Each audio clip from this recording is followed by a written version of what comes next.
नमस्कार दोस्तों। सिंह राशि पर शनि की अड़ैया कब समाप्त होगी, कब शनि की अड़ैया से सिंह राशि वालों के लिए राहत मिलेगी, आज इस वीडियो में हम जानकारी लेकर के आए हैं। तो अगर आप चैनल पर पहली बार आए हैं तो चैनल को सब्सक्राइब कर लीजिए, क्योंकि यह चैनल पूर्ण रूप से निःशुल्क है, किसी प्रकार से कोई शुल्क नहीं है। चलिए बात करते हैं। नमस्कार, मैं सुरेंद्र शास्त्री बनारस से, और आज बात करेंगे सिंह राशि पर शनि की अड़ैया की।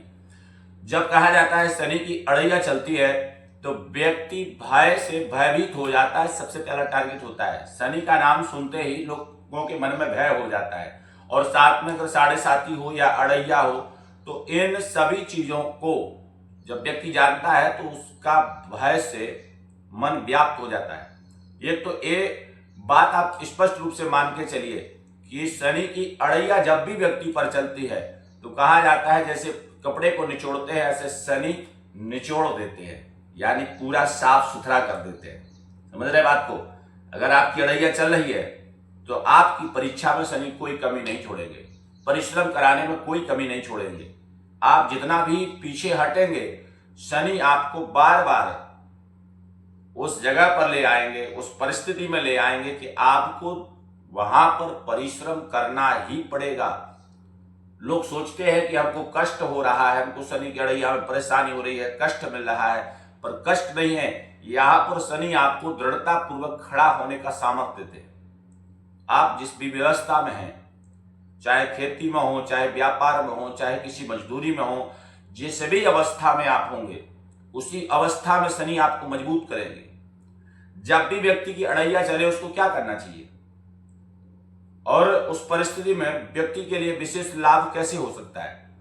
शास्त्र बताते हैं कि जब भी आपकी कुंडली में साढ़े साती चले या शनि की अड़ैया चले, ऐसी परिस्थिति में जो आप काम कर रहे हैं उस काम में अपने आप को झोंक दीजिए।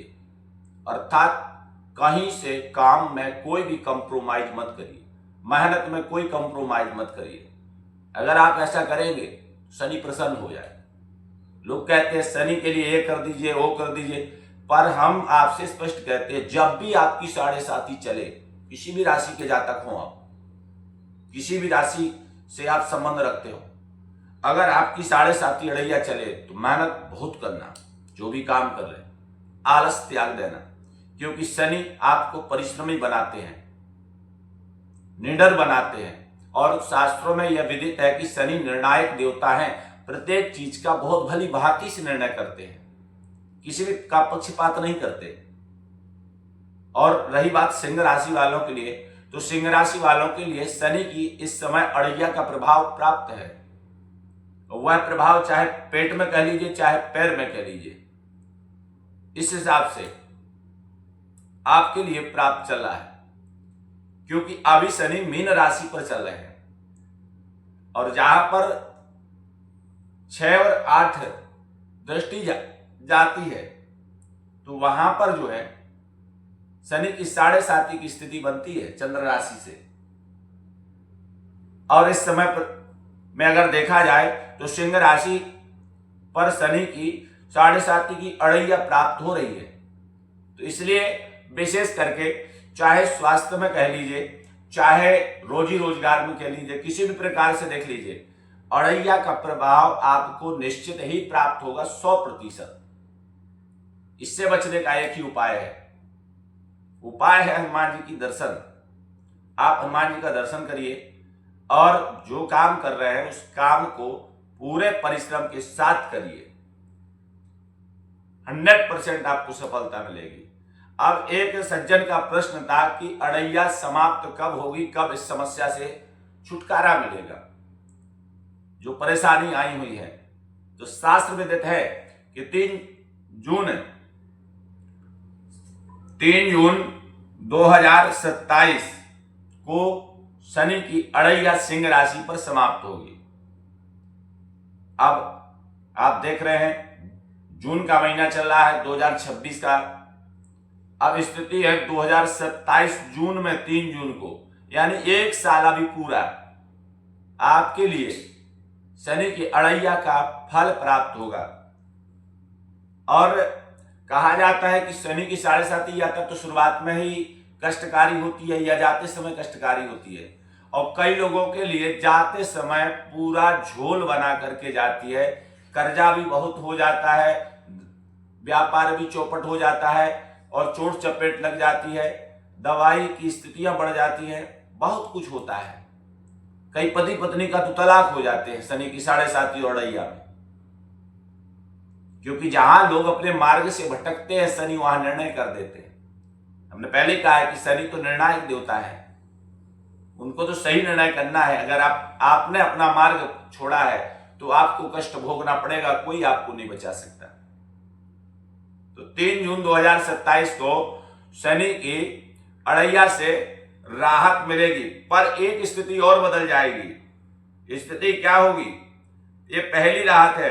अब जैसे शनि वक्री होंगे, अब यहां पर फिर देखिए बहुत बड़ा खेल होने जा रहा है राशि चक्र में, और यह चीज जो है आपको नॉर्मल तरीके से कोई बताएगा नहीं, क्योंकि जैसे शनि की अड़ैया समाप्त होगी और कुछ दिन बाद 20 अक्टूबर 2027 से 20 अक्टूबर 2027 से और 23 फरवरी 2028 तक शनि की अड़ैया का प्रभाव फिर से मिल जाएगा। जो अभी आप बार बार प्रश्न कर रहे हैं कि शनि की अड़ैया कब खत्म होगी, अब यह प्रश्न ज्यादा दिन नहीं है, क्योंकि 3 जून 2027 को अड़ैया समाप्त होगी और फिर जाकर के 20 अक्टूबर को फिर शुरू हो जाएगी। अक्टूबर, नवंबर, दिसंबर, जनवरी, फरवरी, 23 फरवरी को पूर्ण रूप से समाप्त होगी। कब? 28 में। यानी थोड़ा सा समय आपको रिलैक्स होने के लिए शनि भगवान देंगे। अब इसमें आपको करना क्या है? सबसे मेन चीज से देखा जाए कि आप शनि की आराधना करिए। अगर आपकी कुंडली में शनि की महादशा चल रही है, शनि की अंतर्दशा चल रही है, या शनि किसी मारक घर में कुंडली में बैठे हैं, ऐसे समय में अड़ैया या 7.5 सबसे हानिकारक होती है। समस्त प्रकार का नाश और विनाश कराने की दोनों सामर्थ्य रखती है। जिस प्रकार कहा जाता है कि एक हाथ में सृजन होता है, दूसरे में प्रलय। कौन सा हाथ कब किधर जाएगा कोई समझ नहीं पाता। आप चाहे अपना सर्वस्व किसी के ऊपर लुटा दीजिए, कितना भी यश कर दीजिए, पर सामने वाला व्यक्ति आपके यश को मानने के लिए तैयार ही नहीं होगा। चाहे जो परिस्थिति बन जाए, विपरीत समझ आएगा। तो ऐसी परिस्थिति से निकलने का लिए आपके लिए हनुमान जी का दर्शन करना चाहिए। जब तक आपकी 7.5 अड़ैया चल रही है, निश्चित रूप से करने को तो आपको बरहमेश चाहिए, पर इस समय अड़ैया के समय में आपको दर्शन निश्चित करना चाहिए। तुलसी दल चढ़ाना चाहिए, वही चढ़ा हुआ एक तुलसी दल अपने लिए ग्रहण भी करना चाहिए। भगवान हनुमान जी की कृपा से शनि शांत रहेंगे। या फिर आप जो कार्य कर रहे हैं उसमें दृढ़ता पूर्वक रहिए, ईमानदारी से। चाहे वह लव लाइफ हो, चाहे दाम्पत्य जीवन हो, चाहे व्यापार हो, चाहे किसी भी प्रकार का आपका कार्य हो, जो भी कार्य कर रहे हैं वो ईमानदारी से करिए, तो भगवान शनि आप पर प्रसन्न हो जाएंगे। और जो आप खोया है आपने या जो चाह रहे हैं उससे दूना भंडार आपको दे देंगे। कहा जाता है जब शनि देने पर आते हैं तो फिर आप ले नहीं पाएंगे, लोहा छूते ही सोना होता है, ऐसी कहावत है। तो मित्रों, अगर आपकी राशि वृष है या फिर आपकी राशि मेष से लेकर मीन तक है, और अगर आपकी राशि पर 7.5 अड़ैया चल रही है, तो ये उपाय जरूर करना। सरसों के तेल का दीपक पीपल के पास जरूर जलाना या समी के वृक्ष के पास जलाना। काला तिल चावल भगवान को, शंकर को चढ़ाएं। और अगर आप सामर्थ्यवान हैं तो शनिश्चराय नमः का जाप करें, या शनि के वैदिक मंत्र के अनुसार उचित ब्राह्मण, उचित आचार्य गणों के माध्यम से आप इस कार्य को कराएं। उससे आपको बहुत लाभ मिलेगा और आपकी भविष्य में उन्नति सुनिश्चित रहेगी। अधिक जानकारी के लिए इस चैनल को सब्सक्राइब कर लीजिए। यह चैनल पूर्ण रूप से निःशुल्क है, किसी भी प्रकार से कोई शुल्क नहीं है। जय माता दी।